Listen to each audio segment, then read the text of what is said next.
Tourist visa మీద మన దేశంలోకి వచ్చి విదేశీయులు క్రైస్తవ లేదా ఇస్లాం లేదా ఇంకేదన్నా మత ప్రచారం చేయటం అనేది చట్టవిరుద్ధం. అది శిక్ష కూడా పడుతుంది. అయితే ఇవన్నీ తెలిసినప్పటికీ క్రైస్తవ మిషనరీలు టూరిస్ట్ వీసా మీద వస్తారు, వచ్చి ఇక్కడ మత ప్రచార కార్యకలాపాల్లో పాల్గొంటూ ఉంటారు.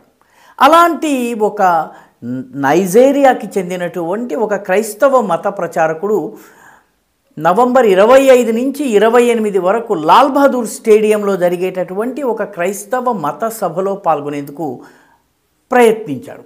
ఆయన పేరు క్రిస్ ఓయాఖిలోమే, మత బోధకుడు.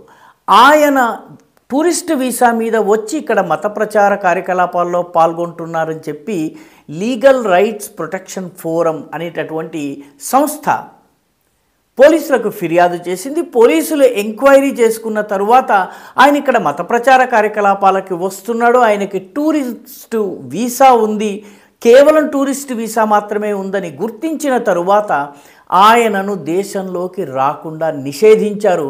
ఈ కార్యక్రమంలో ఇప్పుడు విదేశాల నుంచి వచ్చి మాట్లాడేటటువంటి సువార్థికులు దాదాపుగా అందరూ ఆగిపోయినట్టే.